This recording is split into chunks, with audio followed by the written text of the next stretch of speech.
Bonsoir Madame Navarro. Qu'est-ce qui vous a poussé à vous présenter, pour prendre la relève de Monsieur Dota et présider la Chambre immobilière monégasque? Cette année, 4 de nos membres, dont le président Monsieur Dota, n'ont pas souhaité voir renouveler leur mandat.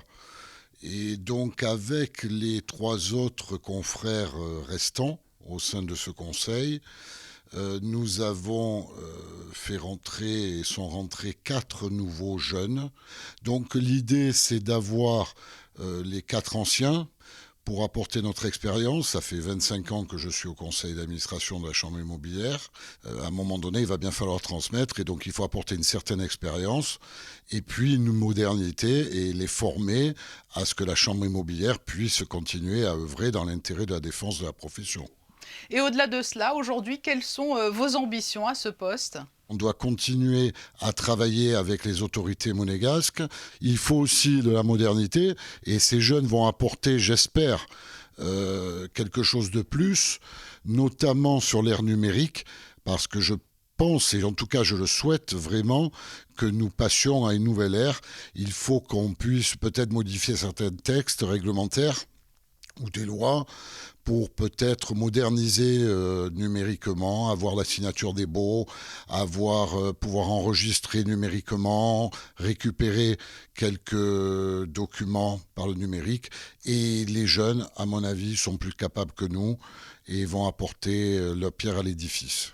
Alain Vivalda, vous appartenez au secteur, de la gestion de biens immobiliers avec Pacific Agency, mais aussi, celui des syndics. Ce spectre large est un atout supplémentaire pour vous?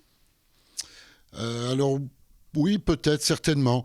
En tout cas, il l'a été dans le passé. Je pense que ça va continuer. Il est vrai que je suis agent immobilier comme tous les confrères, hein. J'ai simplement développé un secteur différent pour moi, qui était le syndic et la gestion immobilière, le syndic de copropriété. Et la transaction, elle existe, mais elle est moins importante. Mais c'est juste un choix d'entreprise. C'est important la vie d'une copropriété pour l'attractivité de Monaco.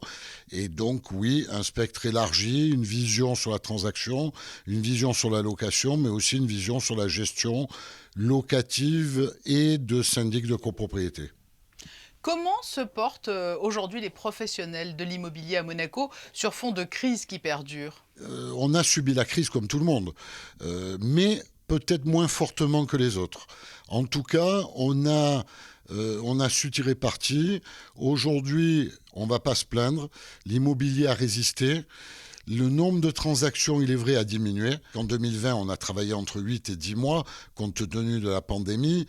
On a effectivement moins de nombre de transactions, mais le chiffre d'affaires et les prix sont restés stables. Et ramenés à un pourcentage sur 12 mois, on peut dire que nous sommes à l'identique de 2019. Il y a peut-être le secteur locatif qui, lui, a subi une plus forte crise, mais c'est dû aux étrangers qui n'ont pas pu venir s'installer. Il y avait des restrictions de déplacement imposées par tous les pays. Et donc ces gens-là, les étrangers, n'ont pas pu venir en principauté. Et donc le secteur locatif a subi une petite crise. Mais les prix sont stables, heureusement d'ailleurs qu'ils évoluent pas à la hausse. Et je pense que ça va s'améliorer. Et ça s'améliore. Et c'est juste une petite crise passagère sur le secteur locatif. Donc vous nous confirmez effectivement que la pierre reste une valeur refuge? L'immobilier monégasque reste une valeur sûre.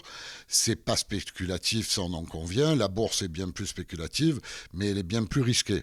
Alain Vivalda, merci d'avoir répondu à notre invitation alors que vous venez d'être élu président de la Chambre immobilière monégasque. Merci à vous, bonne soirée.